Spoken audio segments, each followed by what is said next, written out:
புலிவட்டா கலைமகள் தமிழ் பள்ளியைச் சேர்ந்த தியானன் தங்கவேலு மற்றும் ஸ்லெங்கூர் ரிஞ்சிங் தோட்ட தமிழ் பள்ளியைச் சேர்ந்த முனீஸ்வரன் கோவிந்தன் இவர்கள் தான் நமது அடுத்த ஜோடி. இவர்களுக்கான தலைப்பு ரோபோ ஆசிரியர்களை வேலைக்கு அமர்த்துவது வேண்டும் கூடாது. ரோபோ ஆசிரியர்களை வேலைக்கு அமர்த்துவது வேண்டும் கூடாது.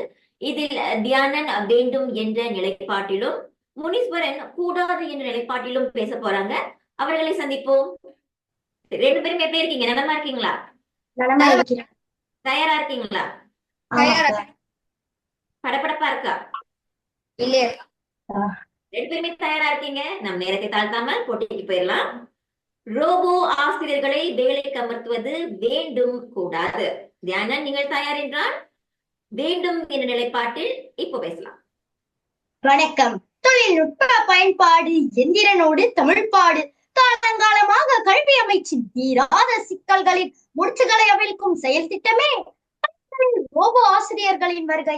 ஆசிரியர்களின் பற்றாக்குறை, சில பாடங்களில் நிபுணத்துவம் குறைந்த ஆசிரியர்களின் போதனை வேதனை, குறிப்பாக ஆங்கில ஆசிரியர்களின் குறைபாடு.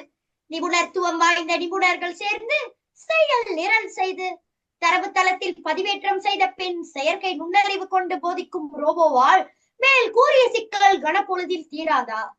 மனிதன் மனதால் நடமாடும் கணிதன். இதற்கு ஆசிரியர்களும் விதிவிலக்கல்ல. படி என்றால் ஆசிரியரா அல்லது அடி என்றால் ஆசிரியரா என்ற ஐயம் எனக்கும் உண்டு. சில மாணவிகள் பொறுப்பற்ற ஆசிரியர்களால் பாலியல் துன்புறுத்தலில் சிக்கியதை நம்மால் மறுக்க முடியுமா? இதைத்தான் பாரதியும் படித்தவன் சூதும் வாதும் செய்தால் போவான் போவான் ஐயோ என்று போவான் என்று பாடினார். ரோபோ ஆசிரியர்களுக்கு ஆண் பெண் வேறுபாடு தெரியாது, மன உளைச்சல் இருக்காது. சீரான மன சூழலில் கற்பித்தல் அனைத்து மாணவர்களுக்கும் தங்கு தடையின்றி போய் சேரும் தானே. ரோபோ கைப்பையில் கைபேசி லிப்ஸ்டிக்கா இருக்க போகிறது? மலேசியா கல்வி அமைச்சு UPSR PBD என தன் கல்வி திட்டத்தை மாற்றுவதும், அதற்காக ஆசிரியர்கள் 2 வாரம் பயிற்சி பட்டறைக்கு செல்வதும், நாங்கள் மகிழ்ச்சியில் துள்ளுவதும்.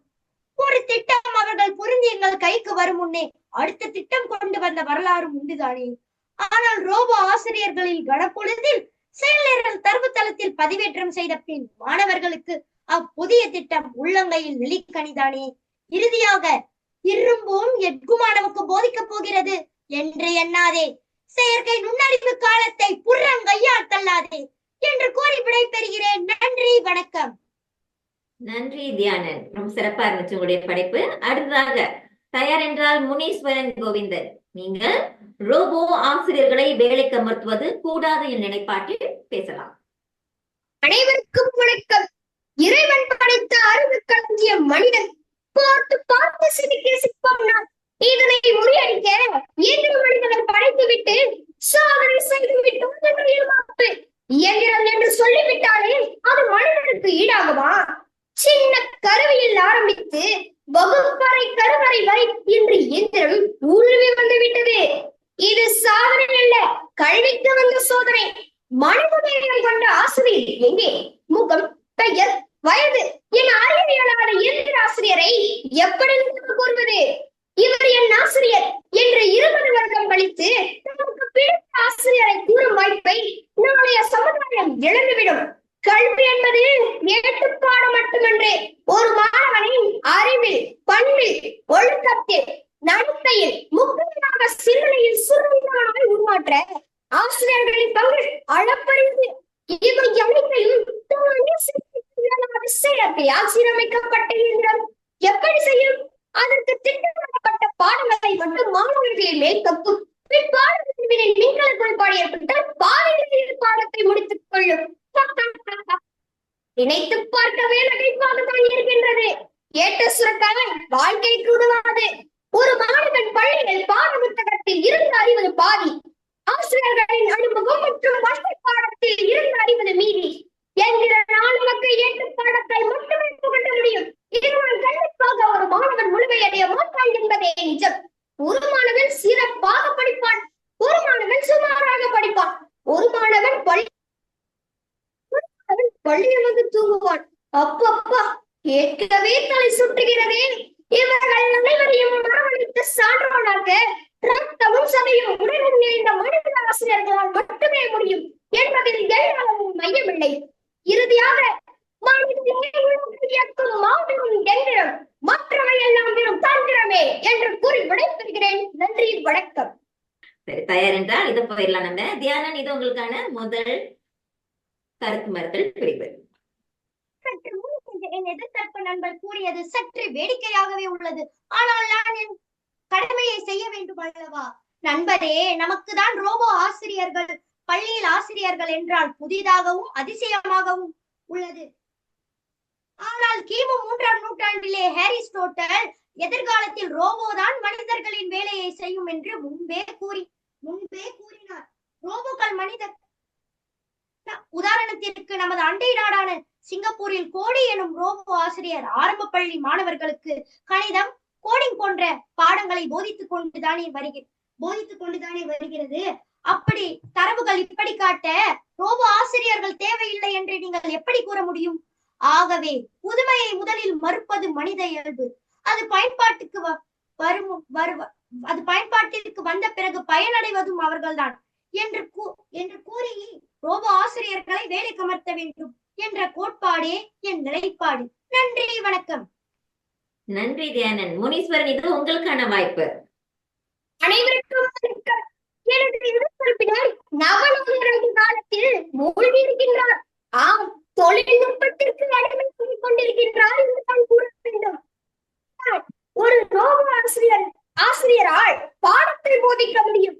ஆனால் ஒரு மனித ஆசிரியரை போல் மெழுகு போல் உருகி தனது உணர்வுகளை வெளிக்காட்டி ஒரு நல்ல மாணவர்களுக்கு எளிதில் புரியும் அளவிற்கு தனது போதனையை நடத்த முடியுமா என்று கேட்டால் அது கேள்விக்குறிதான். ஆம் நண்பரே, இப்பொழுது இந்தியாவில் கேரளாவில் ஐரிஸ் எனும் ஒரு எந்திர ஆசிரியர் இருக்கின்றார். ஆனால் நான் சற்று கேள்விப்பட்டதில் அந்த ஆசிரியரால் மாணவர்களுக்கும் சில பிரச்சனைகள் இருக்கின்றது என்று. இப்படி இருக்கும் போது எப்படி உங்களால் எந்திர ஆசிரியர் தான் பள்ளியில் அவசியம் பணியமர்த்தப்பட வேண்டும் என்று கூறுகிறீர்கள்? அது மட்டுமல்லாமல் மலேசிய தேசிய கல்வி கோட்பாட்டை அறிந்தவரா நீங்கள்? ஒரு மனித ஆசிரியராக இருந்தால் தனது பாட போதனையில் விளையாட்டு, உணர்வு, ஆன்மீகம், அறிவு எனும் சேரியை தனது போதனையில் சேர்த்துக் கொண்டு மாணவர்களுக்கு நடத்துவார். ஆனால் எந்திர ஆசிரியரால் அது முடியாது. ஆகவே பள்ளியில் அவசியம் மனித ஆசிரியர்களே இருக்க வேண்டும் என்று எனது ஆணித்தரமான கூட்டை கூறி விடைபெறுகிறேன். நன்றி, வணக்கம். செயற்கை வளர்ச்சி விண்ணை தொட்டுவிட்டது.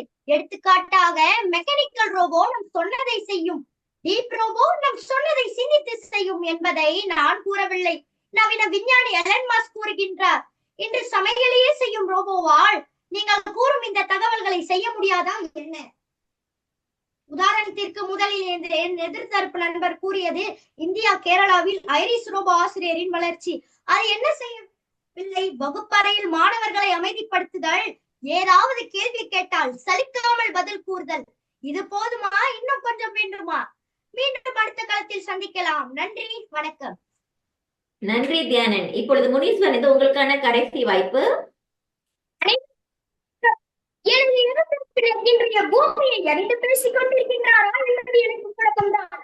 ஆம், ஒரு மனித ஆசிரியராக இருந்தால் கண்டிப்பாக மாணவர்களுக்கு உணர்ச்சியுடனும் புரியும் அளவிற்கும் பாட போதனையை நடத்த முடியும். எனது எதிர்த்தரப்பினர் கூறினால் ஒரு எந்திர ஆசிரியர் இயந்திரமாக இருந்தால் சமையலையே செய்யக்கூடும். அதனால் சிந்தித்து ஒரு மாணவனுக்கு போதனையை நடத்த முடியாதா என்று கேட்டார். ஆனால் இந்த இயந்திரத்தினால் சிந்திக்க முடியாது. இதற்கு பாடங்களில் உள்ளிடப்பட்டுள்ளது. இயந்திரம் மாணவர்களுக்கு போதனையை நடத்துகின்றது. இப்படி இருக்கும் போது அந்த செயற்கை ஆசீரமைக்கப்பட்ட இயந்திரம் எப்படி மாணவர்களுக்கு போதனையை நடத்தும்? அப்படியே போதனையை நடத்தினாலும் இப்பொழுது மடிக்கணினியும் ஒரு இயந்திரம் தானே. அது போலதானே ஒரு இயந்திர ஆசிரியரும் அதற்கும் நடைபெற அதிக வாய்ப்புகள் இருக்கின்றது. இதனை சரி செய்வதற்கு பல ஆண்டு காலம், பல மாதங்கள் ஏற்படுகின்றது. ஆகவே பள்ளியில் அவசியம் மனித ஆசிரியர்களை இருக்க வேண்டும் என்று கூறி விடைபெறுகிறேன். நன்றி, வணக்கம். தயாரா இருக்கீங்களா? தயாரா இருக்கிறேன் ஐயா. சரி, ரோபோ ஆசிரியர்களை வேலைக்கு அமர்த்தலாம் அப்படின்னு நீங்க உங்களுடைய நிலைப்பாட்டிலிருந்து பல கருத்துக்களை முன்வைத்தீங்க. ஆனாலும் ரோபோ பாடத்தை சொல்லிக் கொடுக்க வல்லமை பெற்றதுதான், அதுல எனக்கு மாற்று கருத்து இல்லை. ஆனா இது மாணவர்கள் படிக்கின்றார்களா, சொல்வது மாணவர்களுக்கு புரிகின்றதா, உண்மையாகவே மாணவர்கள் கவனிக்கின்றார்களா, இதையெல்லாம் ரோபோவால் கண்காணிக்க முடியாது. அப்படி இருக்கும்போது ரோபோவுக்கும் உண்மையான ஆசிரியருக்கும் நிறைய வேறுபாடு இருக்கு. ரோபோக்களை நாம் அமர்த்தத்தான் வேண்டுமா என்ற ஒரு கேள்வி எனக்குள் எழுகின்றது. இதுக்கு உங்களுடைய பதில் என்ன?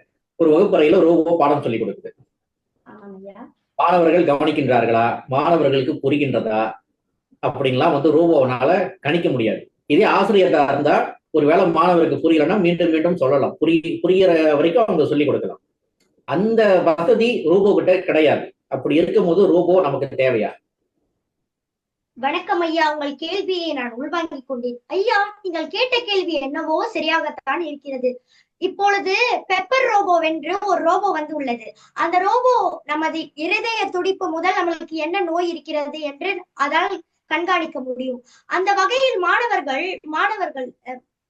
மாணவர்கள் என்ன செய்கிறார்கள் என்றும் அதற்கு தெரியும். இப்போ மாணவர்கள் என்ன செய்கிறார்கள் என்றும் அதற்கு தெரியும் ஐயா. இப்பொழுது நம்ம ஒரு வீட்டு பாடத்தை அதற்கு கொடுத்தால், மாணவர்களுக்கு கொடுத்தால் அவர்கள் வீட்டில் செய்வார்கள். அந்த வீட்டில் செய்யும் போது அந்த மாணவர்கள் என்ன செய்கிறார்கள், என்ன செய்யவில்லை என்று ரோபோ கண்காணிக்க முடியும். இப்பொழுது மெக்கானிக்கல் ரோபோ, நான் முதலிலே என் கருத்தில் கூறியிருந்தேன், மெக்கானிக்கல் ரோபோ நம் சொன்னதை செய்யும், டீப் ரோபோ நம் சொன்னதை சிந்தித்து செய்யும் ஐயா. சிந்தித்து செய்யும் என்பதால் மாணவர்களுக்கு ஒரு கருத்து புரியவில்லை என்றால், இப்பொழுது 3 தர மாணவர்கள் இருக்கிறார்கள் ஐயா.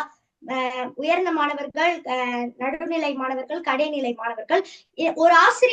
ஒரு மனித ஆசிரியர்களாக இருந்தால் அவர்கள் என்ன செய்வார்கள் என்றால் 3 மாணவர்களுக்கும் ஒரே முறையில் தான் சொல்லிக் கொடுப்பார்கள். ஆனால் ரோபோ அப்படி செய்யாத ஐயா. இந்த மாணவர்களுக்கு புரியவில்லை என்றால் மீண்டும் சொல்லிக் கொடுக்கும். அது மட்டும் அல்லாமல் ரோபோ சலிக்காமல் சொல்லிக் கொடுக்கும் ஐயா. இதுவே ஆசிரியர்கள் என்றால் 1 முறை 2 முறை கேள்வி கேட்டு புரியவில்லை என்றால் நீ போய் உன் நண்பரிடமே கேட்டுக்கொள், எனக்கு உனக்கு சொல்லிக் கொடுத்து தலைவலிக்கிறது என்று கூறுவார்கள். ஆனால் ரோபோ 100 முறை கேள்வி கேட்டாலும் சலிக்காமல் பதில் கூறும் ஐயா. அதுவே என் கருத்தாகும். நன்றி, வணக்கம். சரி, இந்த மாதிரி ரோபோ இருக்குன்னு எங்க இருக்குன்னு எனக்கு கொஞ்சம் சொல்லுங்க. நன்றி. தொடர்ந்து முனீஸ்வரன் தயாரா இருக்கீங்களா? இப்ப ஏறக்குறைய கோரணி நச்சல் காலகட்டத்துல தான் நாம் அதிகமா இந்த ஜூம் அப்ளிகேஷன், இணையத்துல காணொலி வாயிலா, வீடியோ வாயிலா நாம் சந்திப்பை ஏற்பாடு செய்து கொண்டோம். பல நிறுவனங்கள் கூட்டத்தை ஏற்பாடு செய்து கொண்டார்கள். ஒரு என்ன ஒரு வளர்ச்சி, அது காலத்தின் தேவையாக இருந்தது. இந்த மாதிரி இணைய கூட்டங்கள்லாம் அதற்கு முன்னாடி இருந்தது, ஆனா மிக மிக குறைவாக இருந்தது. ஆனா இப்ப சாதாரண மக்களிடையே இந்த இணையதளத்துல வீடியோல பேசுகின்ற அந்த சூழல் பழகி பெறுகிடுச்சு. அப்படி இருக்கும்போது இந்த ரோபோ ஆசிரியர்களும் எதிர்கால தேவைக்காக நம்மை பயிற்சிப்படுத்திக்கிறதுக்காக அது காலத்தின் கட்டாயம் ஆயிரும். அப்படி இருக்கும்போது அது இப்பவே பழகி கொள்வதுல என்ன சிக்கல் இருக்கு, சொல்லுங்க. அனைவருக்கும் வணக்கம். நீங்க கேட்ட கேள்வி அருமையான கேள்விதான் ஐயா. இப்பொழுது நம் பள்ளியில் வடிவமைப்பு தொழில்நுட்பம் ஆசிரியர்கள் கூட இருக்கின்றார்கள். இவர்கள் எல்லாம் தொழில்நுட்பத்தில் மிகவும் புலமையானவர்கள். இவர்களும் நமக்கு இந்த ஜூம் போன்ற வலைத்தளங்களில் நுழைந்து எப்படி மற்றொரு மாணவரிடம் அல்லது ஆசிரியரிடம் கலந்துரையாடுவது, பேசுவது என அனைத்தையுமே நமக்கு சொல்லித் தரலாம். அது மட்டுமல்லாமல் இப்பொழுது நீங்கள் கூறினீர்கள் ஐயா, முன்பு கோரணி நச்சின் காலத்தில் நாம் வகுப்புகளை ஆன்லைனின் மூலம்தான் மாணவர்களிடமும் பேசிக் கொண்டிருந்தோம் என்று. உண்மைதான். ஆனால் அந்த நேரத்திலும் சில மாணவர்கள் இணைய பிரச்சனை போன்ற சூழலினால் அன்றைய நாளில் அந்த ஜூம் எனும் ஆன்லைன் வரியில் நுழைய முடியாத பிரச்சனைகள் பல ஏற்பட்டது. ஆனால் பள்ளியில் இந்த போதனையை நடத்தினால் இவ்வளவு பிரச்சனை ஏற்பட்டிருக்க வாய்ப்பே இல்லை. பள்ளியில் அவசியம் மனித அவசியங்களே இருக்க வேண்டும் என்று கூறி விடைபெறுகிறேன். நன்றி, வணக்கம்.